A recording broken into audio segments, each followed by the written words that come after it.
Year for me, 8. This is the 8th year I've been coming here.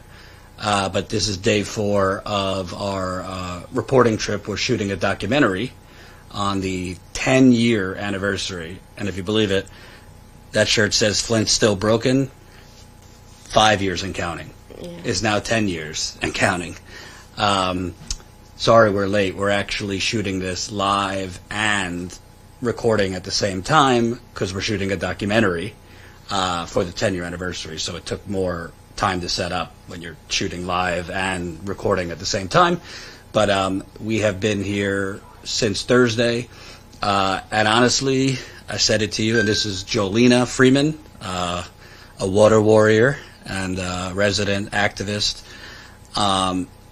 Honestly, I feel like every time I come here, it just feels as bad as 2016 when the whole world was first paying attention, but all that's just been swept aside. Like, it feels as bad as 2016, but just kind of a numbness has set in where people just, I don't want to say have gotten used to it, but have had no choice but to live with it. And what I'm finding out here over the last few days about surging cancer rates, cancer is through the roof here. There's studies going on right now, but for certain cancers, we're talking between a 300 and 500% increase.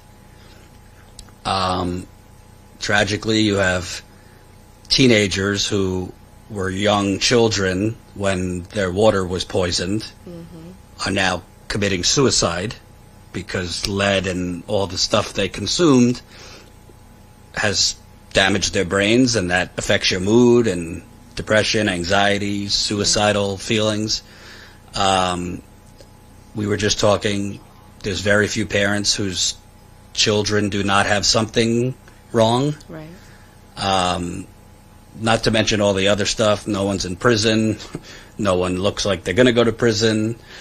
So let's just start with you and smash the like button, please. Share this if you can. I will kindly beg you later to help fund this trip because it's expensive, and we're going to West Virginia after this because another place is being poisoned. But I want to start with you. So you were kind of a young mother when this all happened. You have a daughter and 2 sons. Now you're a grandmother. And tell me just your experience, because from what we're talking about, your family's basically been forever damaged, and you're just trying to deal with it. Let's start with your daughter, who now is a mother of her own. Yeah, so my daughter, her name is Deanna. She just turned 24, and she just had a baby, and she just turned 1 in November. And she's pregnant now, and we're going to be having another little baby girl coming. And so... What's your granddaughter's birthday in November? November 30th. Okay. My daughter's November 11th. So, last year. Yeah. Yeah. Yeah, she turned 1. Yeah. So they're just a couple weeks apart. Yeah. Okay. So, yeah. So, anyways, she I don't know how old she was, 14, I guess 10 years ago, she would have been 14. And but even before that, like the water, I believe, had been bad before the switch. There were things in the water, but after the switch, it definitely exacerbated everything that could have been wrong. And whenever she takes a shower, she breaks out in hives from head to foot. Welts, I mean, and not just like little polka dots, but I mean like patches of raised welts, and that's what she still goes through whenever she takes a shower. She's a little older now, not as scared of it, but she used to get scared and cry because she would just like it'd be like an allergic reaction, like, you know, and she would be itching, and just she didn't understand it. But so to be clear, we're not talking about 5 years ago, 10 years ago. This is still happening today for her. Yeah. Where she's covered in rashes. Yeah. Yeah. This is every shower. And I mean, literally every shower. Have dermatologist suggested what it is? So I did take her to the dermatologist twice, and they both said, well, that she was allergic to hot water. Was she allergic to hot water before Flint switched this water? No. She never had a problem when she was a baby like that, you know. It didn't really start until maybe a year or two before the water switch, but I'm going to say it, like, she would maybe have, like, just some little dots. The welts and the major hives, those started coming definitely after the water switch. Mm-hmm. And during that first year and a half or whatever, they were really bad. And I didn't even know what to do, you know what I'm saying? And we ended up having to give her some Benadryl. And so Benadryl, you know, people don't want to give their kids medicine every day, but we would have to give her Benadryl every day. And you also didn't know at the time because the state and the city were covering the whole thing up. Right. So you didn't know definitely that it was the water and what was in the water. Right. All I know is that we cut our water on one day, and it looked like there was poop in the water. So I've got it in a bottle, in an empty water bottle, and I'm looking at it, and I'm running up and down the street showing all my neighbors, like, is your guys' water like this? Did you see this? Can you see this? You know, what is this? And that's what I remember, like, first finding out. And our water stayed yucky like that for a while. And that's when we lived here the whole time since then. Like, I've lived here since 2013. And then, but before that, we lived across the street for 7 years. And so we've stayed on these pipes for however long that is. And she's now in her mid-20s. She's still having, is the rashes and the hives she gets, is she still itching from these? Yep, they itch. I mean, they're probably not as bad as they were a few years ago. But still, with every shower, she's got some on her. I mean... Well, even without contaminated water, some people's skin is just more sensitive. So then, if you're adding lead, bacteria, PFAS, all the other stuff, we're finding out years later about corporations that were dumping God knows what. Yeah. So it could really basically just destroy your skin and cause all this. I think, what is it, DuPont? Whatever chemical... Dow Chemical, Yeah, whatever chemical they were dealing with. They say there's not a person in this United States that doesn't have a trace of it in their system. But for your daughter, I mean, if you're dealing with itchy rashes and things like that from the water while trying to, you know, breastfeed, take care of a newborn, do all the things a new mother's doing, that's pretty difficult. Yes. And, you know, and for a long time, and still, I feel like, you know, she's had to use her body to filter the water. You know what I'm saying? Like, if I see that she has an uptick in her breakout, like it's worse than maybe yesterday or the day before or last week, then I know that there's something going on with the water. You know what I'm saying? And I hate that my daughter's body has to be used as a beacon for that. You know what I'm saying? For us. And that's a good... And same with the baby. Yeah, tell me about the granddaughter. Is she grandson or granddaughter? Granddaughter. Obviously, your daughter wasn't pregnant during the worst of the water crisis, but did your granddaughter come out healthy and no major issues? As far as we know, she's healthy, but she does have hip dysplasia. Or, well, I don't know if you call her still having it, but she still has to go see the orthopedics down at Mott Children's Health Hospital every year. Now that she's gone, she had to wear a brace and all this stuff, like for her first few months of her life, and really she just kind of got out of the brace last month. She was on a different kind of a brace, but than when she was first born, but and now we have to have baby number 2 screened when she's born, and she'll be screened at 6 weeks right along with Amina, and they'll both be screened when baby turns 6 weeks old. And screens for dysplasia, hip dysplasia. Got it. And what do you think? I mean, now between the state, the city, the media, they've basically been saying for several years the water here is safe now. It's, quote, what do they say, meeting EPA guidelines. Yet, I don't know, I'm not a scientific expert, but when I come, 10 years later, not all the service lines have been replaced. The service lines are the pipes from the curb outside to the meter inside the house.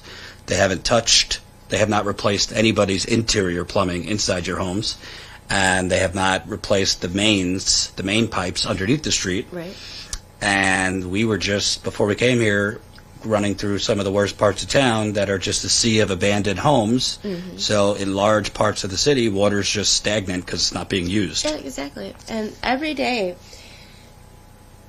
almost every day, right down here at the end of my street is the water department. Keep coming over here every other day.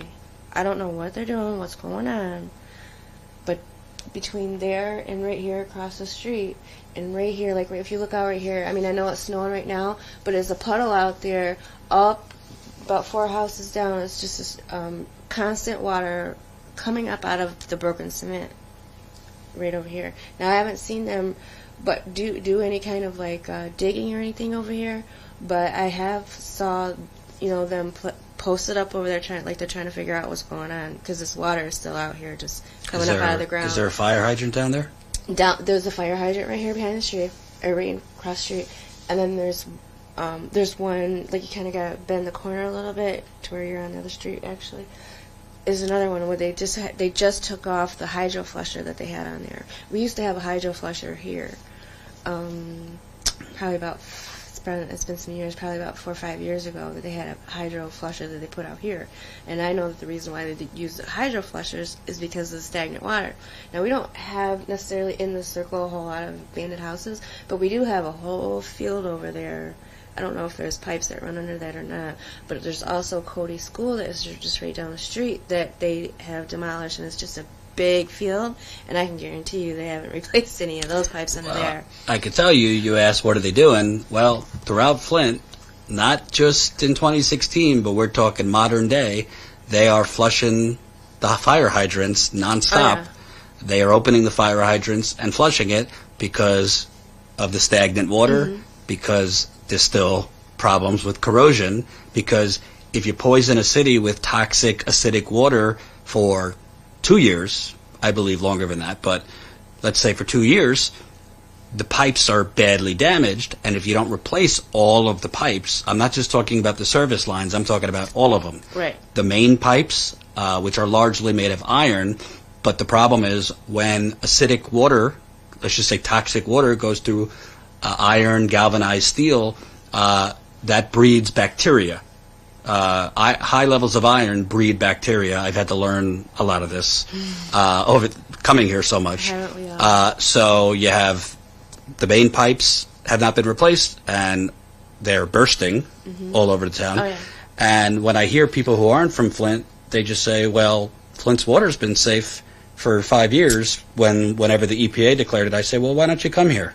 Why don't you drink it? And why don't you talk to residents? Because I drank it years ago, and it tasted like I was being punched in the face. I wouldn't let my daughter drink it. I wouldn't let my worst enemy drink it. Even with a filter, I'm not so sure that's safe, because common sense, if you haven't replaced all the infrastructure, how could the water be safe? And you're not the only one. I've heard rashes. People talk about their eyes still burn when they shower. Mm-hmm. People still have hair falling out. Oh, there's hair all over the house. You're still having that? Oh, I lose hair so much. I mean, it's hair in my refrigerator right now. I can guarantee you. It's everywhere. I used to have a lot of hair, and I know I got my hair up, but and it might look like I have a lot of hair, but really, my hair is like, I could put it in a ponytail. It's like this thin. It's very, very thin hair. And like, I know I'm only 45. I just thought I'd have a lot more hair, thicker like it used to be, but like, all my hair is laying around. Why I think that's so important, we're a very distracted society in America. We all got some form of ADD. People don't have long attention spans between the mass shootings and, trains exploding and all the crazy disasters going on. It's kind of hard to keep up with all the disaster going around. Definitely. But I feel like people have, the word crisis, people have become numb to it because it's been used over and over with the Flint water crisis. So they the media and the government have made it out to be some crisis that's now in recovery. But when I come here, it's an active crisis. Mm-hmm. It's not like something that is not as bad as it used to be.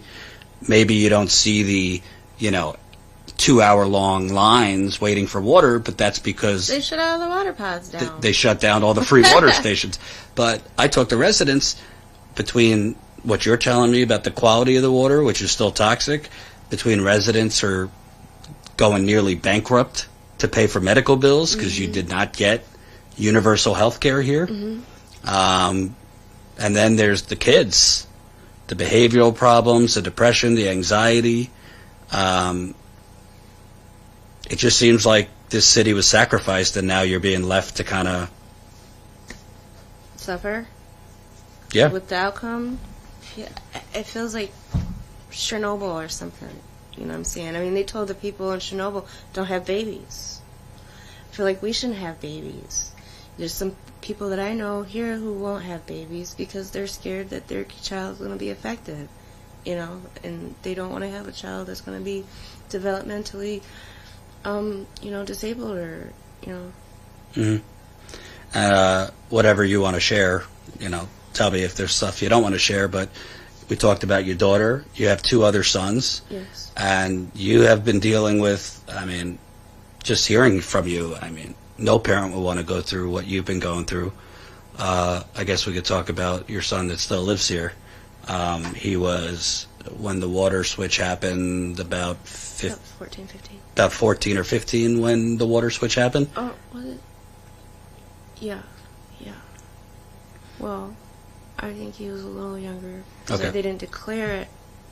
How old is he now? 25.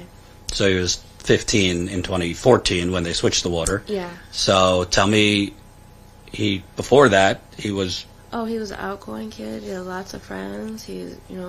All the girls liked him. He didn't show any issues like that, But almost like right in time with the water switch, within them couple of years, he's gone into a depression, and he's 25, and he's still in this depression, deeper than ever. He's anorexic, agoraphobic. He suffers from OCD. And a lot of it, of the OCD kind of thing started with the water because he's scared to drink the water, because we're all like, I don't drink the water, I'm going to kill you. All this kind of thing that kind of gave him a fear of the water, and not just the water, but everything else on earth. Can't get him to take medicine. He's scared to take medicine. He's scared to eat different kinds of foods. That's why he's now anorexic, weighs 100 pounds, 5'8", 25 years old. He's 25 and weighs 100 pounds? Yes. When I say anorexic, that's what I mean. And there's no programs here for it. Only for kids. And right when he was, I think they had one that was going to, that went up to like 23 years old, but they wouldn't accept him because he was already 22, going to be 23, so they wouldn't accept him into the program. So, now he's about to be 26 this year. And still, there's no programs out here. Can't get Social Security for him. They swear there's nothing wrong with him. But I can't get him to come out of the house. I can't get him to barely come out of the room or to talk to anyone. And, he is also suicidal. He's ideation. Yeah, suicidal ideations. Yes. Yeah. And when you have a conversation, it comes up. And why that is so messed up is, he was, we all got stuff, but before the water switch, he was a normal kid. Yeah. And with lead and heavy metals, and we're finding out other stuff was in the water that you didn't know about, it takes time for the damage, and the damage gets worse. I mean, Sure. I've met people that in 2016 I could have a decent conversation with them, and then as I keep coming back, cognitively they decline. It's not their fault, and it's harder to have an interview or a conversation because their attention span is gone, or cognitively they're just delayed, or whatever it is. So for him, it seems to have gotten worse as the years have gone by, to the point agoraphobia, he's afraid to go outside. Mm-hmm. And they also said that he's got something about a personality disorder. It's like he's not himself, almost. Not like where he has multiple personalities, not that. It's I don't know what it is, honestly. But, I mean, he says things like he feels like his hands are going to fall off. Like, literally fall off. Like, that doesn't happen. But he thinks that they will. And we were told that all this money came to Flint for mental health treatment, special education treatment, you name it, the kids were going to get care.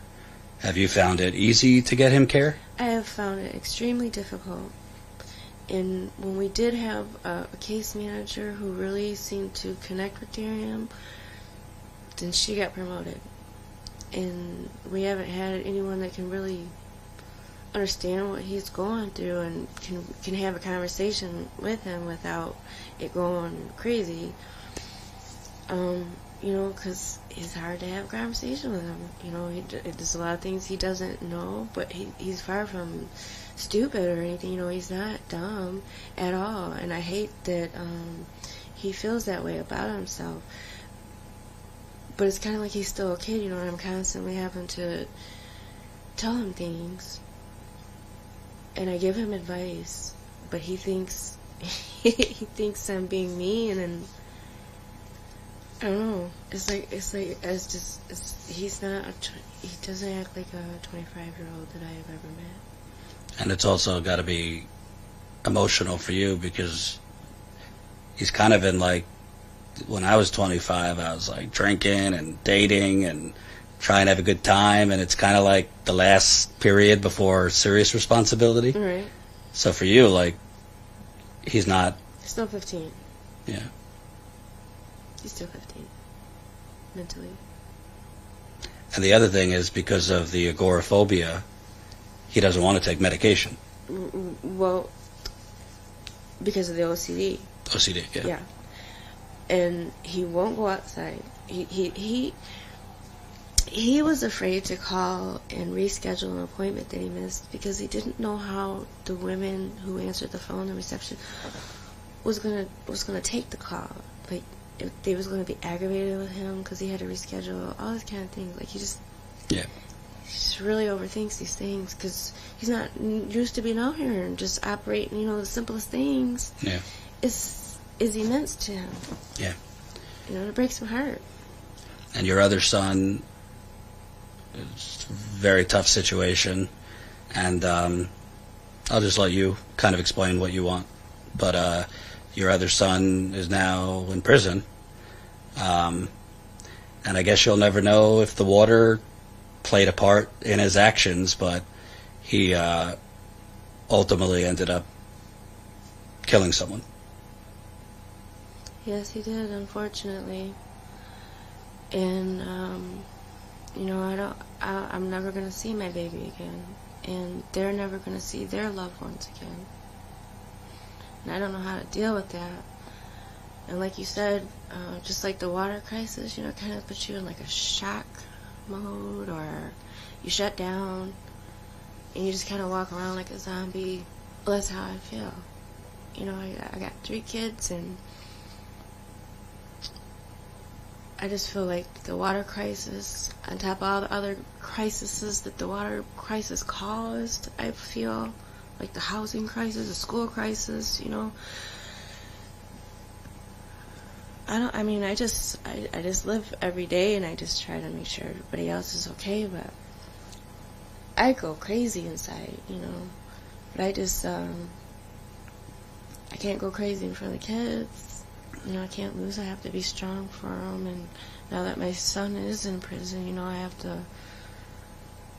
try to do what I can to keep him strong so that, I want to ask you about him. So how old is he now? 21. So this happened when he was 11, so everything is still forming, your brain, your muscles, everything. Absolutely. So before the water switch, your son, who's now in prison, what was he like?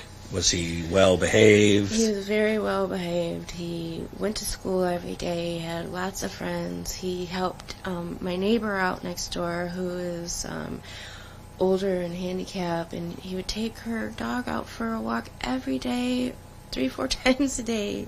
How often a dog has to use the bathroom. And so he was doing that for her, and he would ride with her to the grocery store and help her grocery shop and bring the groceries in and put them in the cupboard. And he always did that for me too here at home. And he didn't have any enemies that I knew of outside of the house. He just, all the friends seemed to think he was really popular, and then all of a sudden, it just seemed like, I don't even know what happened. The water crisis happened, and then it started out with, the smallest thing at school where, it wasn't a small issue, but when the schools weren't having the teachers in the classrooms properly, so there would be a whole class without a teacher for who knows how long. And the kids would get rowdy, of course. That's what happens when you don't have anyone watching over the kids. And so especially a bunch of kids who have been brain damaged. Yeah. And it's like, well, we as parents, me and some of my other water warriors and some other parents were protesting up at the school because of they didn't have this, proper staffing for the classrooms. And I was concerned for my kids' education and well-being, And so I went up there and we were protesting that this was going on, and we were called liars, that wasn't the truth and everything. But here, we find out it is the truth, of course. And but this one particular day, there was no teacher in the classroom where my son was going to school. And then, of course, a fight broke out, and then, just like any other kid, all the kids stood around to watch the fight, and my son decides to throw a water bottle in the trash. Well, when he threw the water bottle all the way across the room in the trash, it probably had some water in it, making it, even a heavier water than normal, or than an empty water bottle, But he threw it across the room, and his friend happened to step in the way, and it hit her in the face, and it broke all her orbital bone, and she had to have surgery. And see, her and her mom, they were our friends, and so her daughter did not think that my son did that on purpose. No one thought that he did it on purpose, because he didn't do that on purpose. But then the school decided that they were going to villainize him and say that he did do it on purpose. And then they proceeded to expel him and talk the mom into thinking that he also did it on purpose. And so now her and I were no longer friends after that. But him and her daughter, they remained friends because she knew that he didn't do that on purpose. And I knew that he didn't do that on purpose. He knew that he didn't do that on purpose. But the school, they had it on video, and they said that, when you look at it, you could interpret it either way, that he either meant to do it, or he didn't mean to do it. And I'm like, so you guys decide to go with the fact that, or with villainizing him, saying that he did mean to do it? Is that because the school doesn't want to have liability? That's my assumption. And the same with the parent, my friend, her mom. I feel like, did she think she was going to get a lawsuit or something out of it? I don't have anything that you could sue me for, but she was my friend, and she was not thinking that my son was trying to hurt her daughter at first. But it wasn't until she went to the school and was talking to the staff at the school that she then start talking like that. Well, how about the school's responsibility when you have a city that's been poisoned and you're leaving brain-damaged children who have behavioral issues because of the brain damage? Well, they were denying that. Oh, in class without teachers. Right. Supervising. Right, and they were denying that, even though the kids were all coming home and telling their parents if they didn't have no teacher, it didn't matter, because like I said, when we went to go protest, the security guard came out and told us to get off the property, that we were lying, and that wasn't going on. It was just crazy. But then we find out that the ACLU ended up suing and winning, and for all the suspensions and things like that they were doing in the schools. So then your son goes to a different school because he was expelled from this one over accidentally hurting her. Yeah. And then there's some type of shooting. Yes. So I guess my son had some friends, and one of the friends had a gun that his father had given him, and that gun was put up in the closet, and his father had passed away, so I guess that gun was being left to him, but he was just still like 15 or 16 years old, and so there's no reason for him to have it, and I guess it was up in the closet. Well, Diaz saw it. They must have been showing it off or whatever, but Diaz felt like he wanted to have it. So that's your son, is yeah, Diaz. That's my son. And so he, they say he went and stole it from him, from the kid. And so the kids came up to the school some time later and tried to jump him at the school for the gun. And so Diaz, he ran out of the school trying to get away from these kids, and he ended up shooting back up at the school. And then they called that whole thing like a school shooting, and they did like all this whole lockdown and everything, which was, it was a little bit misleading. It was a shooting at the school, but they made it sound like it was a mass shooting. Like so your son basically shot back to get them to stop chasing him. Yeah, he shot off a warning shot because they were coming after him or whatever. And nothing about that was a good situation. It was a bad decision, of course, on my son's part and on those kids' part and on the school's part, because I feel like the school should have realized that there was something about to happen. But I want to rewind for a second, because I'm not excusing your son doing that, but how do we know if your son is completely in control of what he's doing, because he drank poison water for 2 years? And I will forever wonder, because I don't believe that they'll be testing him, for lead inside there, although they say that just the smallest amount of lead will affect your brain. And he was 11 years old. Yes. And he's drinking and bathing in lead, bacteria, PFAS. Yes. And like you said, he was very nice and popular and walking the handicapped woman's dog before the water. Yeah. So there is research that shows not just lead, but heavy metal poisoning leads to higher crime areas, because it affects your brain, it affects your mood swings, volatile behavior, irrational behavior.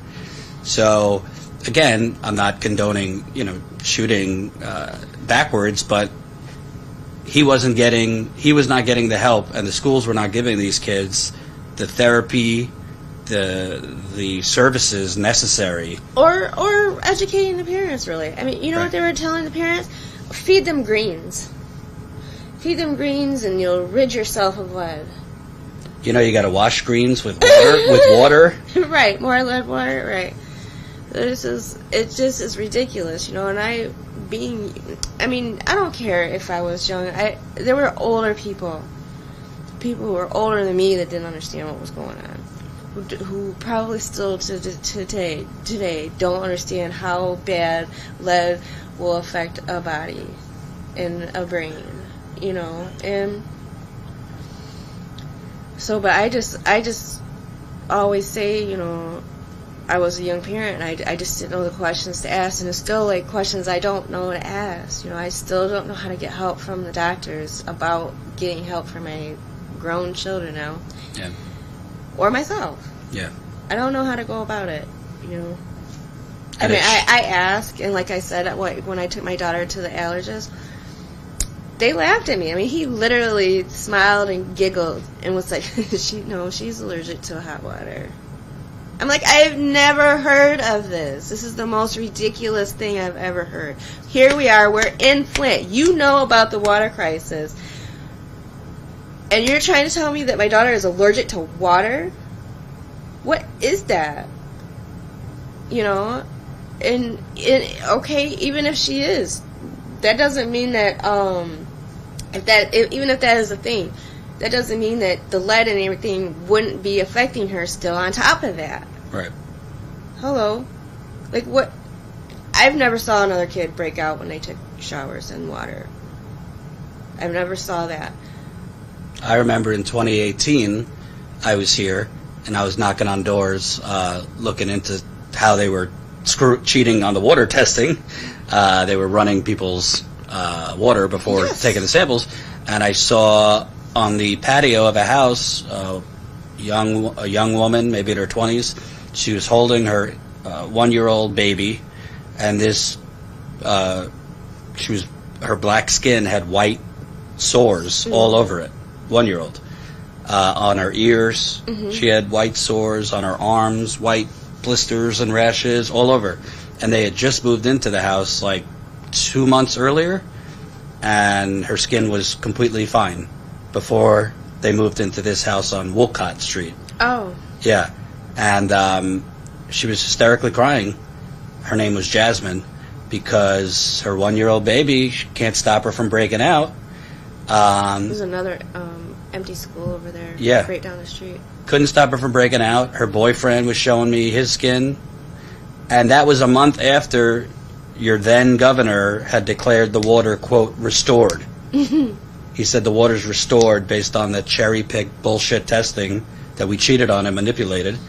And she said to me, it broke my heart. I've been considering calling Child Protective Services on myself to get water here, because she didn't have, a lot of people don't have a car here, and she couldn't get bottled water anymore because they shut down the free water stations. Yeah, that was my situation too for a while. Yeah. I mean, it was a lot of people's situation. I still feel like they should have pods open passing out water, because we're still having to buy the water. That's expensive. It is. Like, you know what? We just found this water, the 5-gallon water tank holder, where you set it on there and you can dispense it out. We just got that, like, I don't know, maybe 6 months ago. And I can't tell you how much easier it is to have that. But that is just, like, one of the small struggles of having the water, because, like, right now I have 5-gallon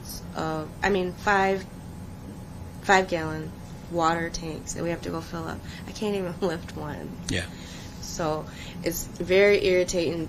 Now that we have this thing, now the new thing for me is like, I can't even lift this up to put it on the thing. Yeah. And before we would just leave it on the floor, and we have to tip it into the cup or whatever, into the pan.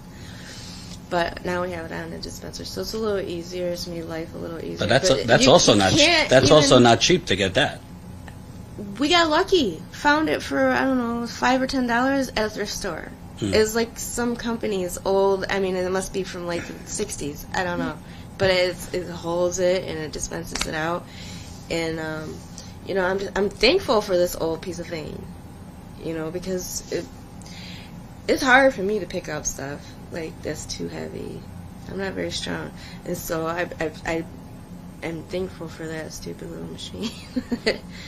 You just wouldn't even believe it. So look, we have water that comes out in our tub that has like these little black flakes in it. I don't know what it's from. Could be from our hot water tank. Can't get that changed. Been asking the landlord to change that. Won't change it. So I don't know if it's the hot water tank, but we have stuff coming out in our water right now.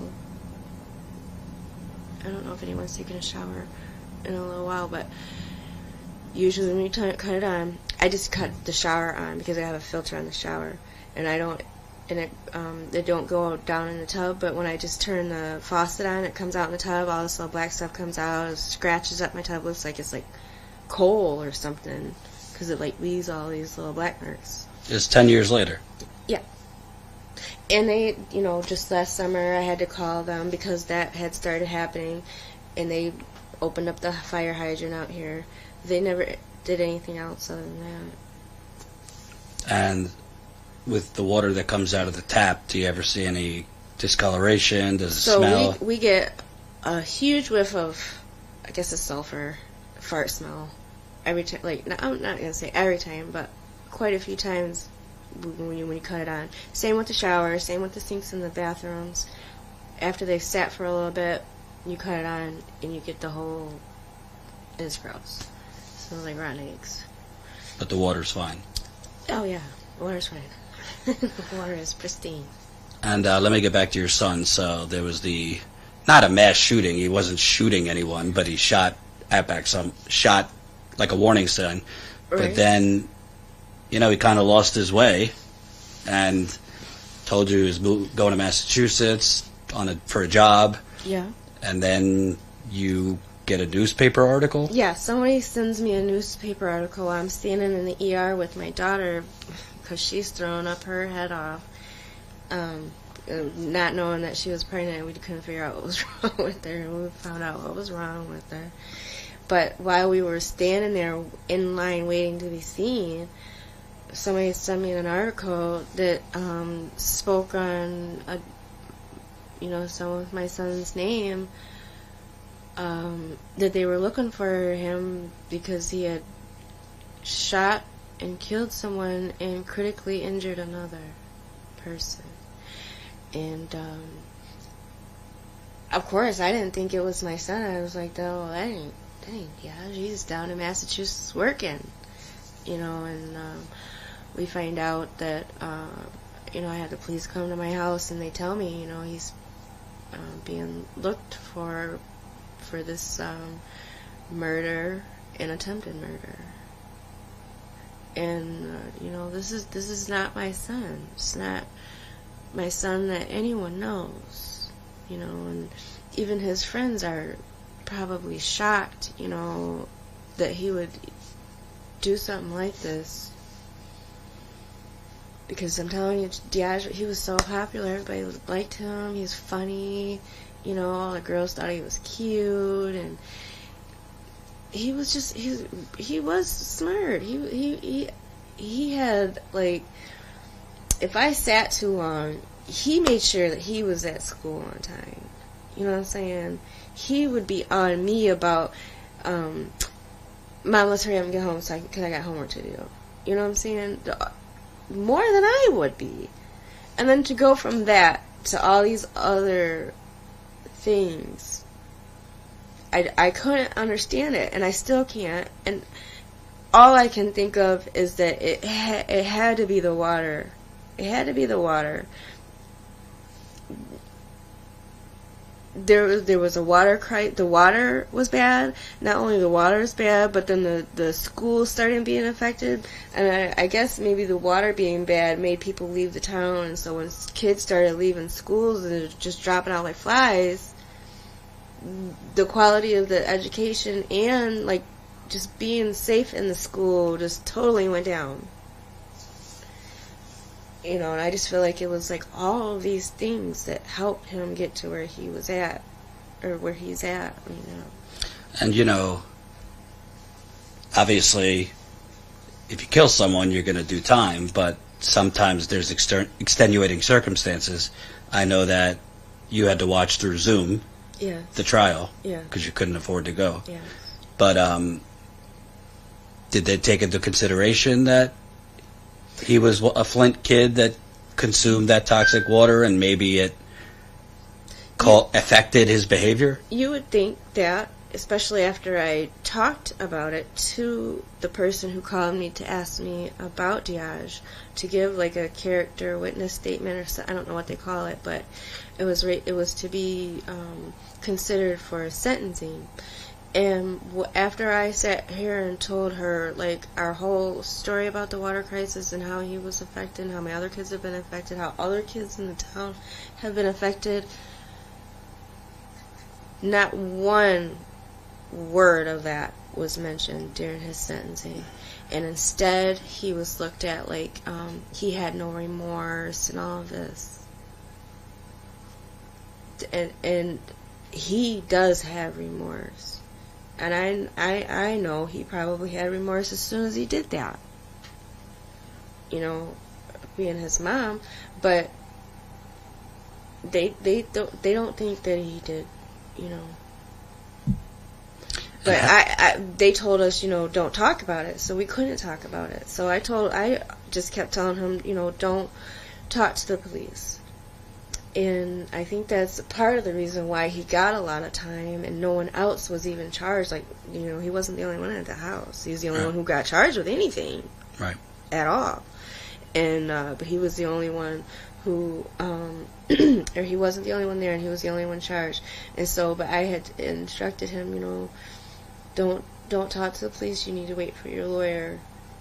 Only talk to the lawyer. And then, but when you do that, you get the shaft. You know, if there's any good, you're not going to come out of it. You're not going to get it because that you get looked at as you don't want to cooperate. But really, it's your rights to not say anything until you're with your lawyer. Right. And so, you know, he got what he got.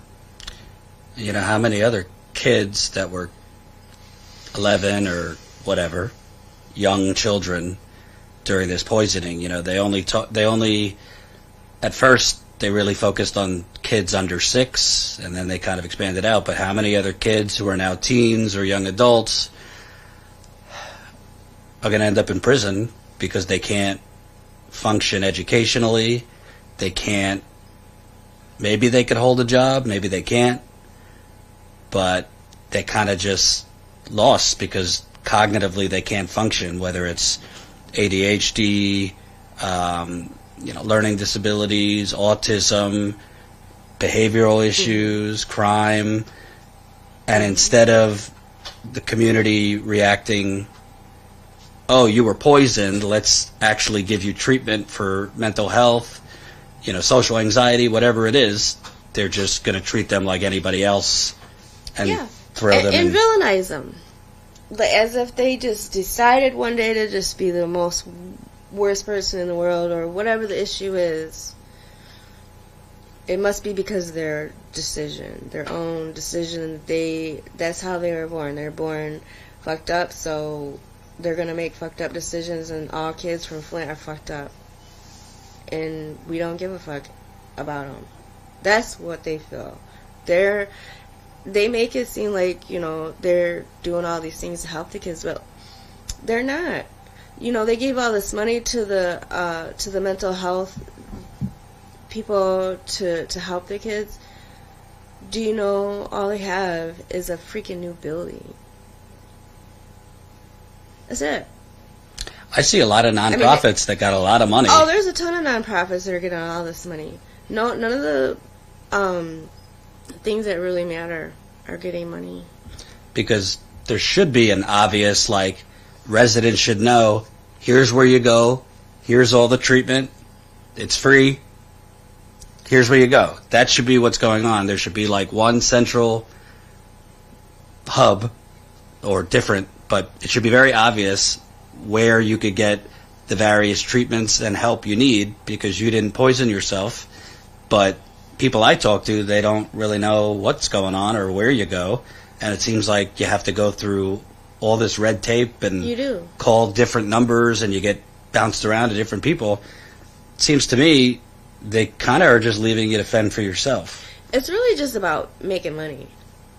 They're just making money off our problems, because when his therapist, you know, does her therapy with him, it's just like she listens to him, but she doesn't like actively help him. She doesn't give him suggestions on how to do things. And then, like, you're supposed to get, I think, like 30 minutes. Within 15 minutes, she was ready to get off phone or off a Zoom with him. And if he can't get on Zoom or whatever, she doesn't call him to make sure he's all right. You know what I'm saying? And I just feel like I get the vibe that you're just in it for the money. Of course people got to make money, and I'm sure, they're happy to get their paycheck.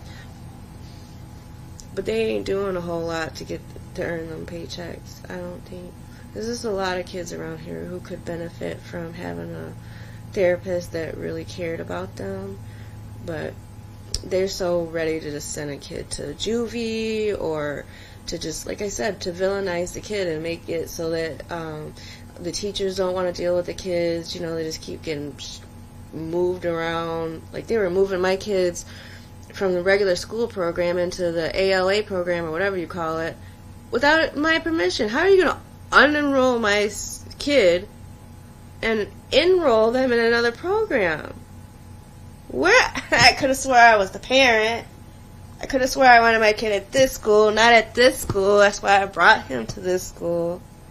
And then all of a sudden you send me a paper telling me that it's optional. But then when school starts, it's not optional anymore? Because you've already unenrolled my kid and enrolled him over here? Really? So they do what they want here. I don't know if you noticed, but like nationally, all you hear about is democracy is at risk. Trump might become president again. We have to save democracy. I mean, I wasn't poisoned, but I come here and I say, if this is democracy, we're failing. Because our mayor don't help much. Because really this happened because Flint's democracy was canceled. Yeah.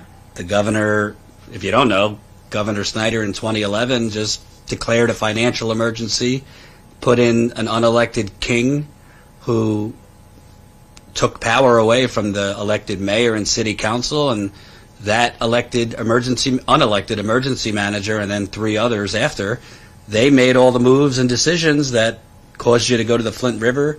It was a privatization scheme, which all the details, most of which are not known, will come out in my book that's coming out this summer. But I just wanted to ask, I mean, to me, democracy is you vote for people to represent you, and you expect if they harm you, they are going to make you whole. You can't really be made whole for the people who have died or damaged, but at least you're not desperate for care. You're not nearly going bankrupt to afford care. You're helped. And it just seems here, what does it seem like? Yeah, like you're on your own. You're on your own, and it really does feel like hell on earth here. It feels like it. It looks like it. You get treated like it. We just drove through neighborhoods. I mean, I've been here. This is my 20th time here, and I've driven through neighborhoods, and it looks like some third world countries are a little nicer than some of the neighborhoods here. It's just emptiness, vacant lots, burnt down homes. And it is a hard housing crisis. I can't even move. Like, I want to move from this house so bad, right?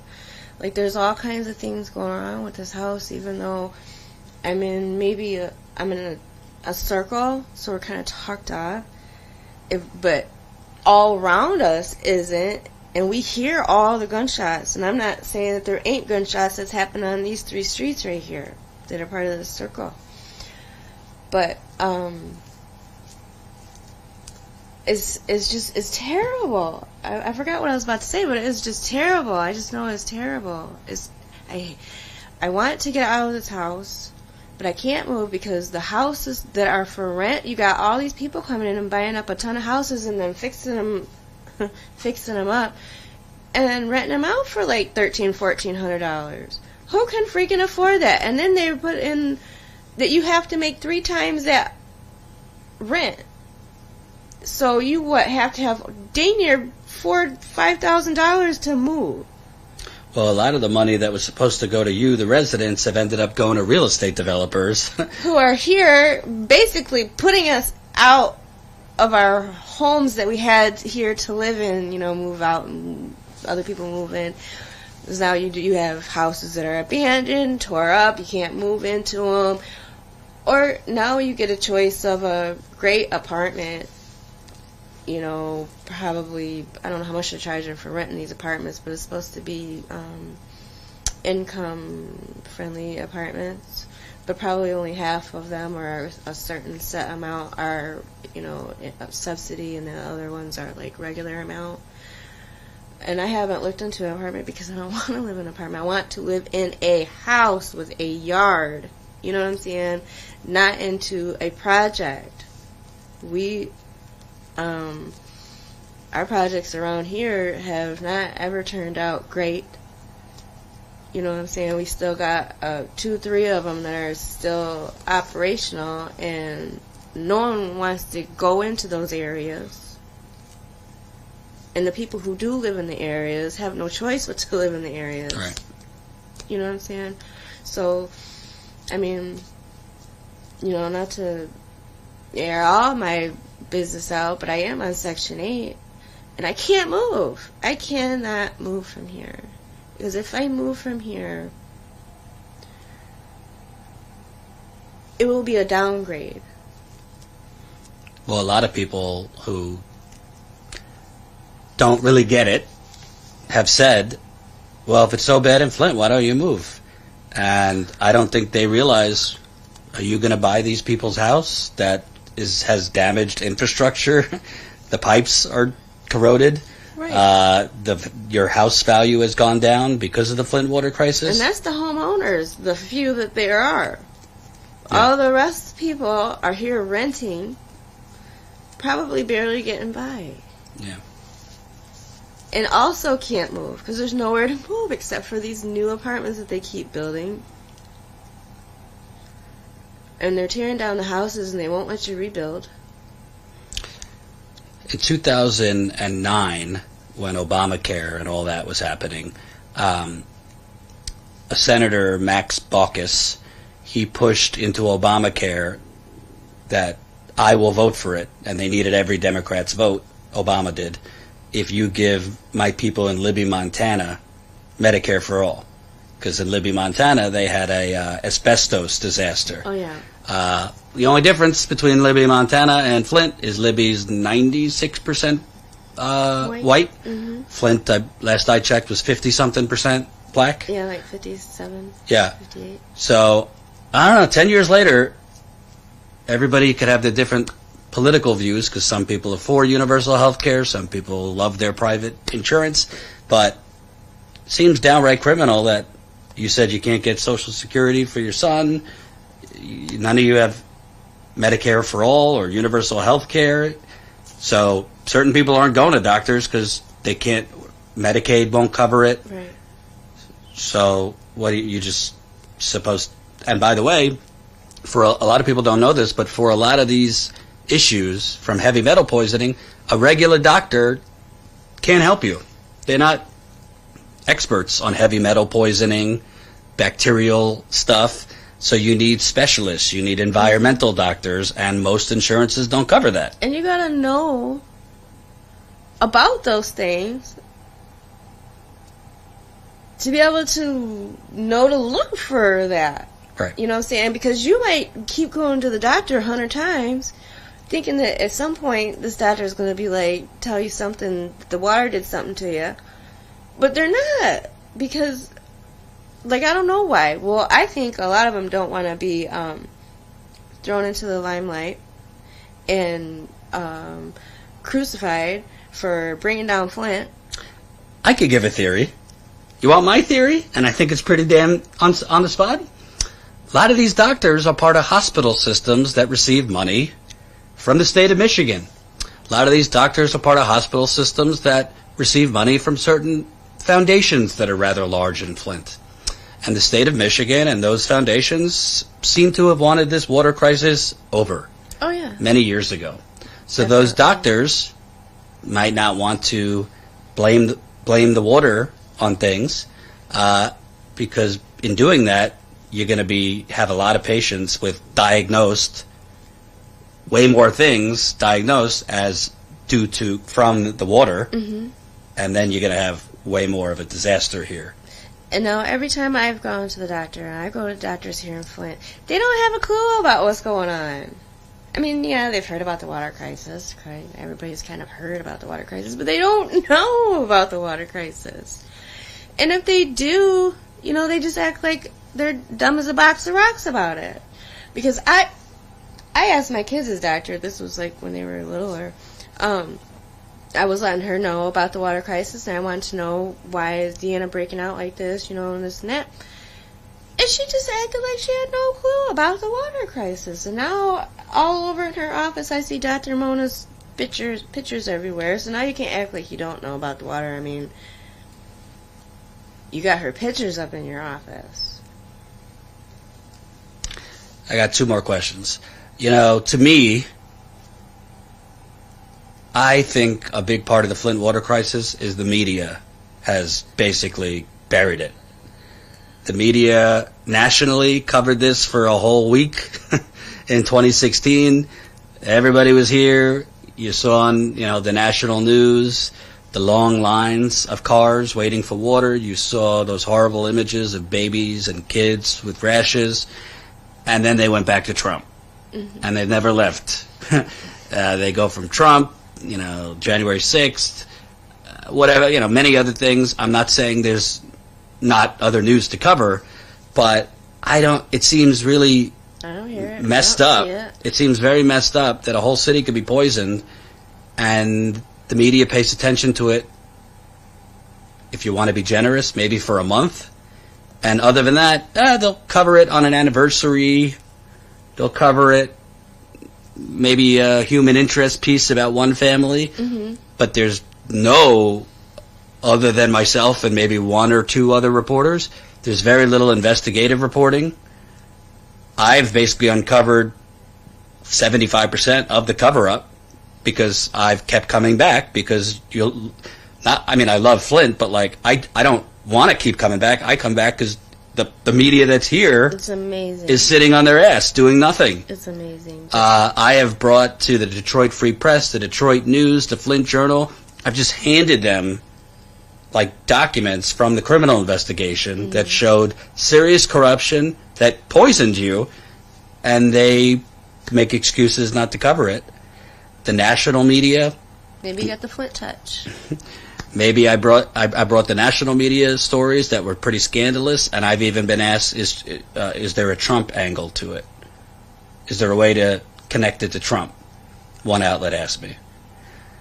So I have to ask, I mean, do you guys feel like, what do you feel like? Because that's like being, it's kind of like being in your house is on fire and the fire department just kind of drives by and waves.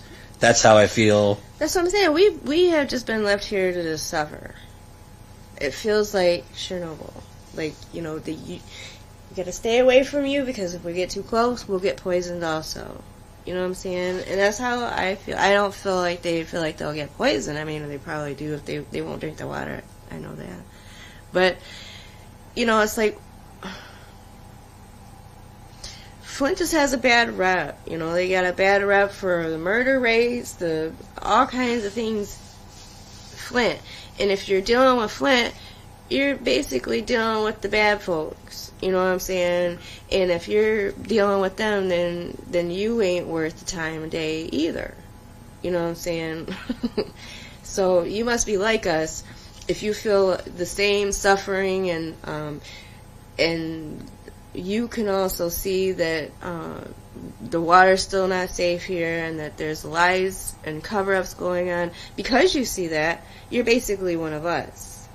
You're basically a Flint Pebble because because I call it a Flintstone. Well, we are Flintstones. I told my friend who wasn't from here, who was helping us fight, I called her a Flint Pebble. You know, so you might not be a Flintstone, but you're definitely a Flint Pebble. You know, but I just feel like anyone who tries to help us, you're gonna get shit on too. Oh, trust me, I have 2 lawsuit threats on me right now for my book coming out. Oh, really? Certain corrupt individuals do not want certain information out, but fuck you. I will. Yeah. I will end with this, you know. In America, a lot of older folks think Watergate is like the go-to thing for a cover-up. You know, you think of corrupt government, no, Watergate. I feel like Watergate is nothing compared to this. I feel like this is actually like the real Watergate. Oh, yeah. Because Watergate, like, nobody died from Watergate. It was just a bunch of knuckleheads breaking into an office. If the president wasn't involved, I don't even think it would be on the news. Right. I mean, here, 10 years later, a governor, his top officials, the health department, the environmental department, the treasury department, local city officials, local county officials, the EPA, Wall Street banks were involved. I mean, that's a freaking big-ass cabal of wrongdoing, and not one person has even faced a jury. And not one person is in prison. And they won't. Ever. I mean, I'm not from here, and I'm infuriated. So, like, I ask you and others, when somebody hurts your children, you want them to pay. Oh, yeah. I mean, it can make you feel homicidal. Just thinking about, like, normally if I talk about what's going on, you know, I'd be busting out in tears, you know. Because whenever I talk about it, it feels like I am in a dysfunctional relationship with everything around me. The schools have fucked me and my kids. The housing, the DHS, you know what I'm saying? Just anything that I could try to get help from or anything like that. No, fuck you. No, fuck you. No, fuck you. Can we get a water filter? You already have one this year? Yep, no, fuck you. You know what I'm saying? Oh my God. Can anything else go freaking wrong? Anything. I'm going to lose my house. I'm not going to have power. I'm not going to have poison water running through my pipes. Because it's all going to get shut off because I have to support my son because I can't get them to help me out help him make himself sufficient enough so he can live on his own, or so that I am not having to support him on my own for the rest of his life. I just feel, you know, it ain't just me, but I mean, it's my whole family, but it ain't just me and my family, it's all of us here in Flint. We just get shit on every day, constantly. And then our mayor is insistent that the water is safe, and if you talk about how it ain't safe, then, you know, you get called a farce. It's just insane. And your Governor Whitmer ran on, I'm going to reopen the water stations and justice. What has she done? What has she done for Flint? What? You barely fixed the roads. Has she fixed the water? No. The water is not fixed. And if anybody doesn't believe that, they can surely come here and drink my water. What about the Attorney General, Dana Nessel? She can have some too. Because she came into office and basically just stomped on the ongoing criminal investigation and started from scratch, and we saw what happened. The state Supreme Court threw out all her charges. Well, I feel like her and Neely decided they wasn't really going to do anything about none of all of this. And it might not have just been her and Neely. There's probably a whole bunch of people who don't want anybody to see any charges from this. They want to just forget about it and just move on. They got Flint fatigue. They've had Flint fatigue. You know, they want to move on. They want what are they always saying? Let's move Flint forward. And they're just trampling over us, leaving us here to die. Do you feel like people are just slowly dying here? They are slowly dying. They are slowly dying. And more recently, more quickly dying. Yeah. I was talking to someone who said cancer here it seems more aggressive than in other places where somebody could get, stage 1 or 2 in January and be dead by April. My sister-in-law just died. She died, it's probably been maybe 3 months. It was like September. I guess it's been a little longer than 3 months. But it was like in September. But she died in like a week. Like, she found out she had something. She was coughing up blood. And then they told her, she was going to have to come back for a test. And before she could even come back for the test, she's in the hospital dying, actively dying, because this cancer that she had no idea about has just spread all over her body. In a week. And however, it might not have been 7 days, but it was definitely under a month. And she just died. And she was young, like maybe 2 years older than me. This is a disaster zone. I don't know what other way to put it. You mentioned Chernobyl. This is basically a disaster zone that's just been kind of like a little public relations and marketing and branding, and the crisis is over. It's almost like living in a Twilight Zone. It is. It does. Sometimes it feels like it's just unreal. It can be very, very depressing. I can see, why people are feeling like they want to, just kill themselves, because, you got the Flint touch and nobody wants you. That's what it feels like. You go other places, like I've been other places, and I tell people that I'm from Flint, and just instantly, you could just see it in their face. They're turned off by you. They don't even know really why. It's just, they just are. What's your message to people not from Flint about, because I think a lot of people just take for granted that their water is fine if it's coming out clear. And they just take for granted, maybe they live in, a little wealthier area. They just assume their government officials are doing the right thing. But I've seen, even in wealthier areas, the water is not fine in America. There's a lot of problems. And there's also a lot of government officials, I believe, because the government officials here got away with it, that they're not thinking twice anywhere else about privatization, taking advantage of their people, trying to, do these water deals or privatization deals in other ways that end up recklessly endangering the safety of their residents. What's your message to other people? My message is to don't trust them. Trust yourself and get yourself educated as much as you can about the water and about how water operates, and how you can check it and test it yourself, and just educate yourself as much as possible. And definitely take it from myself and other Flint residents that the government will fuck you, okay? They will fuck you and you will die. They'll fuck you to death and you'll die. And they are not going to care about it. They don't care. They don't care about getting in trouble, because they obviously aren't going to get in trouble. No charges will ever be brought on the people who killed many people here, who poisoned the whole town. And they're getting away with it. So definitely educate yourself on water and on government. And, on places like the EPA and how they operate, because these people are the people who help let us be poisoned, help keep us poisoned, and make us look crazy, basically, when we're not. We're poisoned and we're victims, and don't come to Flint.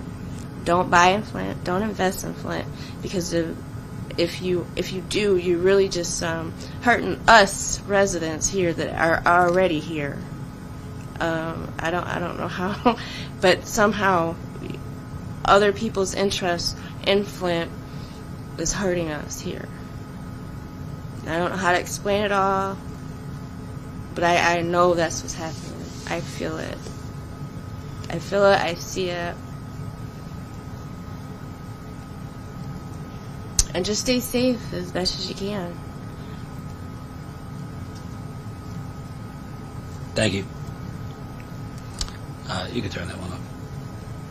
So I'm going to wrap. You can stay if you want. I'm going to wrap up for a few minutes, but I hope you see now why I keep coming back here. And to be clear, if I'm being completely honest, we have lost a lot of money as a business because we have to make money to pay people. We've lost a lot of money coming back to Flint. This is, believe it or not, this is the 20th time I've been here in 8 years. I started coming in July of 2016 was the first time I came here. I had kind of heard and seen on TV what happened to Flint, and I just figured, like everybody else, oh, they're passing out free water, and I'm sure the government's doing something for these people. And then I came here, and I saw very quickly that that was not the case. And I don't know. People ask me why I keep coming back, and I guess the simplest answer is I have sat on porches, and I have talked to children who can no longer count to 10. I've talked to kids who can't do the alphabet anymore. I've talked to young mothers like you who,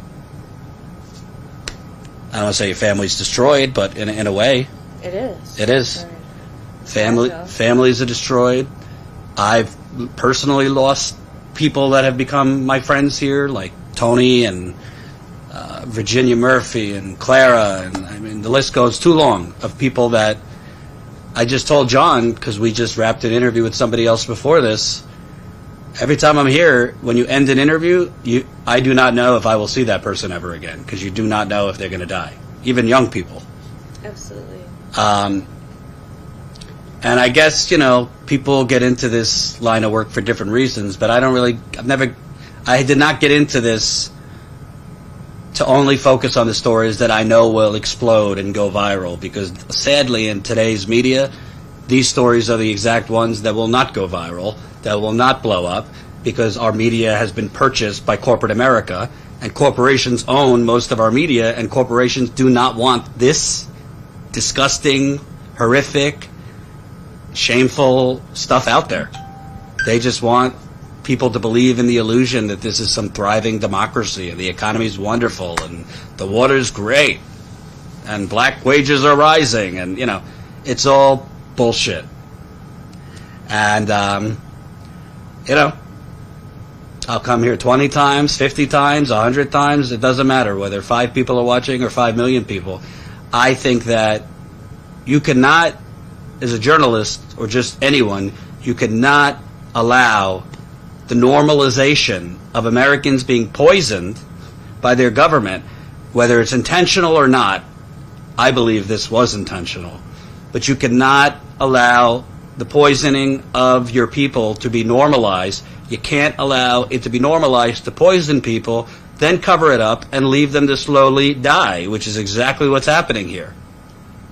And, I said to myself and John and Colin, let's make a documentary for the 10-year anniversary. And I didn't exactly know the direction it would go, but we've been here for 4 days, and I can tell you the direction is, this is not a commemoration of something that happened in the past. This is an urgent warning. This is still a fucking disaster 10 years later. And don't let anyone tell you differently. Don't let the knuckleheads on Twitter who say Flint's water has been safe since 2017. Here's a link from the media that tells me so. Don't let anyone tell you that, oh, Flint got $170 million from President Obama and Congress. Yeah? Ask residents how much money actually went to Flint residents and water relief. Not a lot. Don't let anyone tell you that, Flint has more resources than other places. Yeah? Most people don't even know where those resources are or how to get them.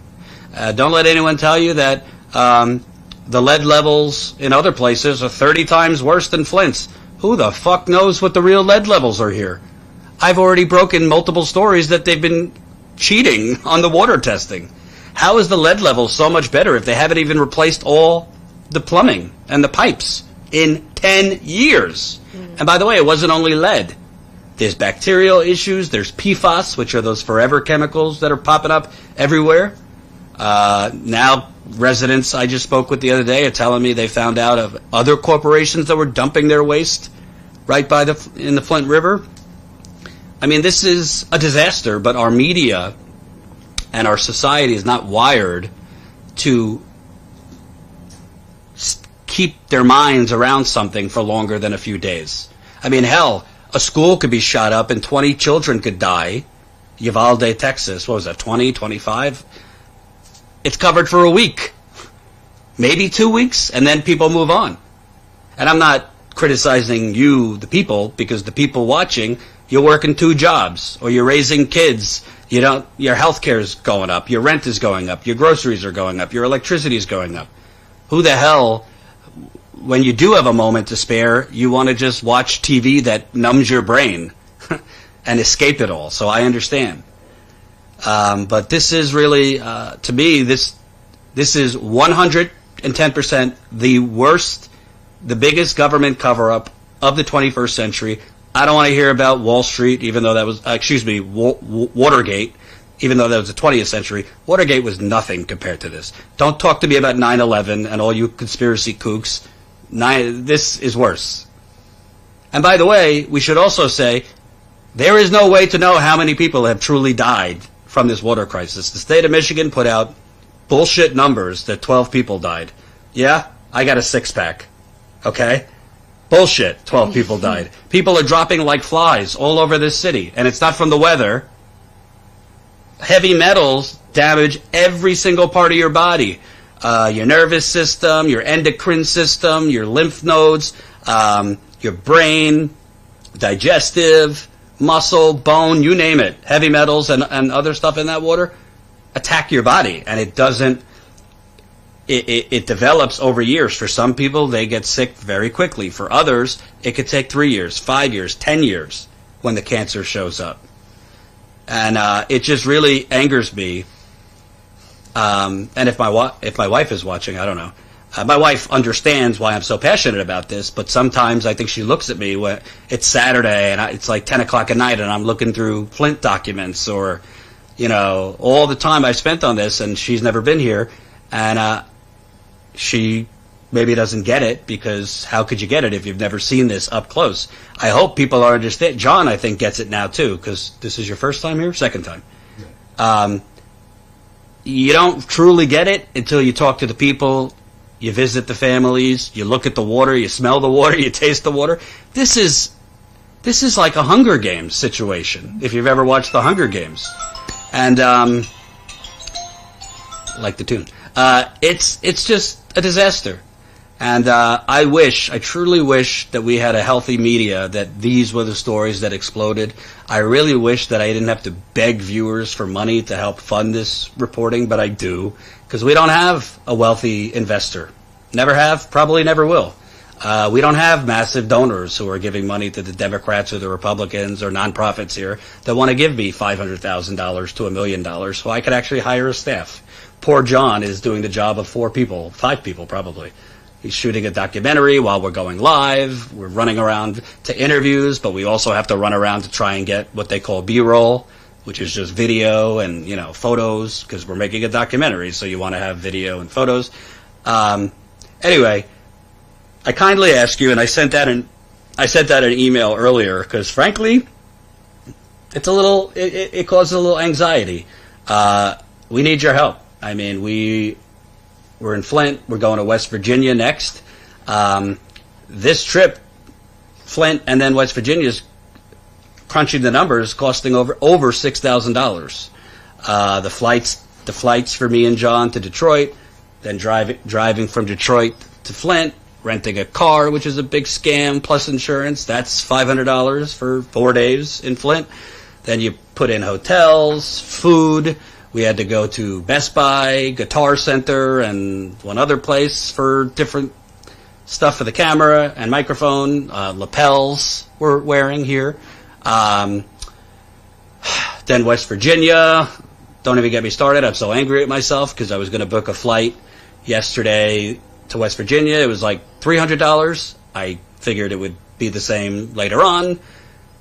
4 hours later, it's $600 a flight, so we didn't book that. Anyway, I could go on and on. If you read the email I sent out on our Substack, you could join our Substack for free. It's statuscoup.substack.com. But I itemized all the expenses. Plus, I'm paying Ty, who's our original cameraman and editor. He's a documentary filmmaker.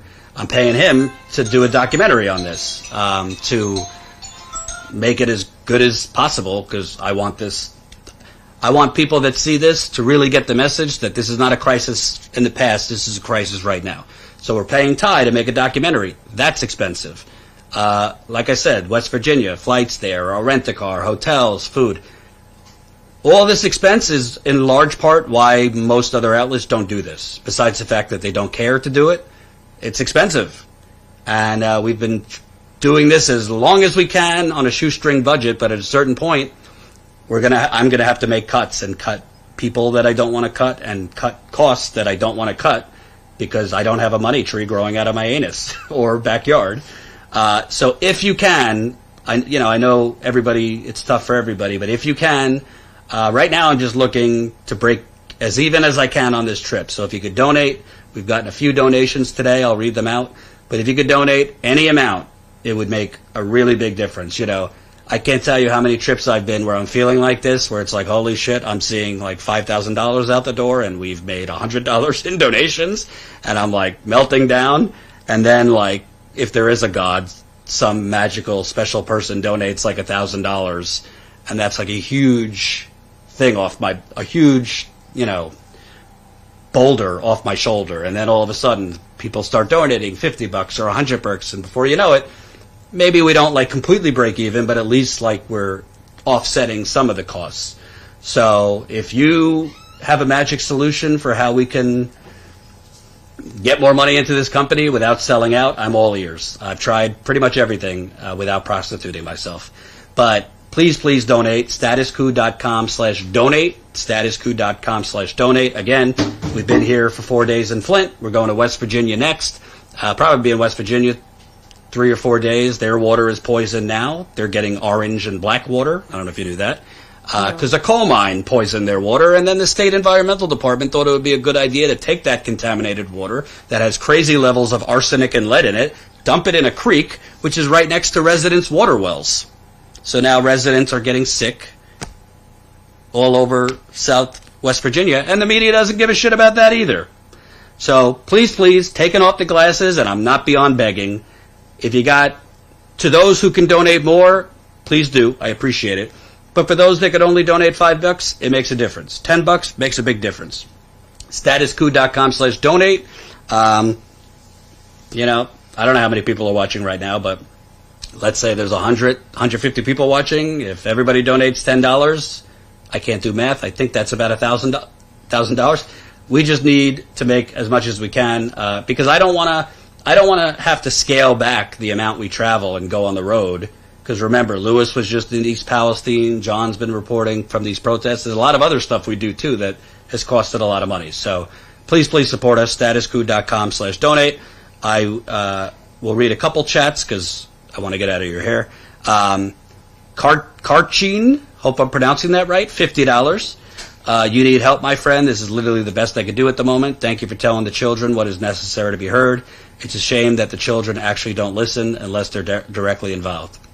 Tony D, $5. So sad about the teen suicide. Please stay on this story even if it's not a popular topic. What's happened is utterly immoral. That's another thing. It's not that it's a popular topic. It's that most people don't know about it because the media isn't telling them. I believe if the media would do their fucking job, people would be outraged about this. People want to know. I use my parents as an example. They're like Fox News loving Republicans. They're like, why isn't the media covering this more? Most people, when they hear this is still a problem, this is still a disaster, they care. Not, even Republicans, people care. Most people do not think it's okay to just poison a whole city and go on with your day. Charles, $10. Really appreciate you reporting on the unreported, underreported stories. Thank you, Charles. Donations so far today, $10 from Annette, thank you. $10 from Diane, thank you. $10 from Duncan, thank you. $100 from Susan with the comment, "You're a hero." You're my hero. Thank you, Susan.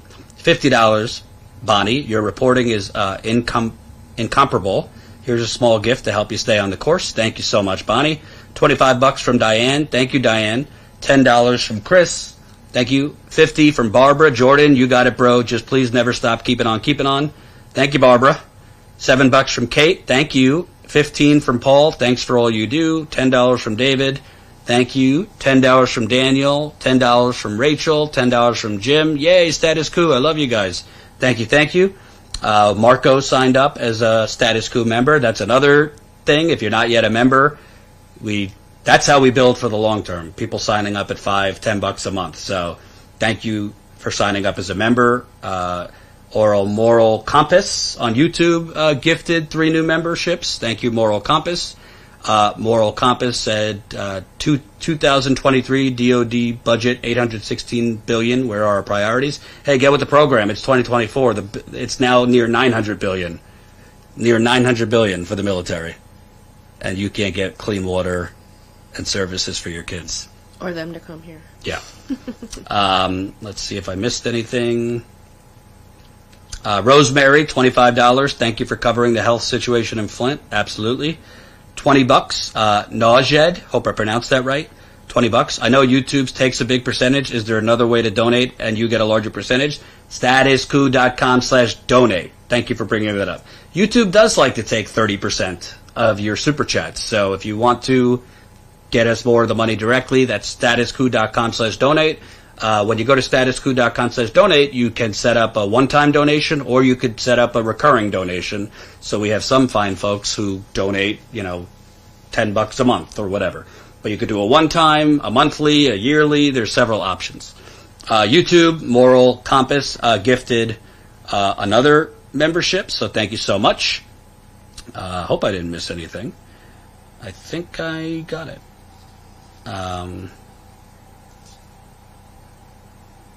Yeah, I think I got everything. So, thank you. And thank you for listening to me reading all this out. Anything else you want to say before we close up? Well, I definitely want to thank you for coming out and for you keep coming out, and like you said, you are the only one basically that is letting anyone know about what's going on here in like in an in-depth way. Interviewing myself and my other neighbors. I don't just mean people next to me. I mean around Flint. And I would like to thank the listeners who are watching and still paying attention to Flint and spreading the word about Flint, because just you don't have to give us money. You just letting people know, just so that people can take action so that this doesn't happen to other people. Because once you can't come back from dying, and you can't come back from being lead poisoned and damaged like that. You can't come back from that. You can maybe cope, but you can't come back to where you originally were. And you're a damaged person after this, and people don't want to be damaged. So I'm just saying, get and learn about your water.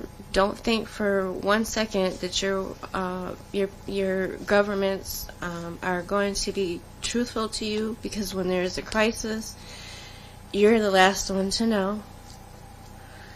And if you find out. And so I just would hate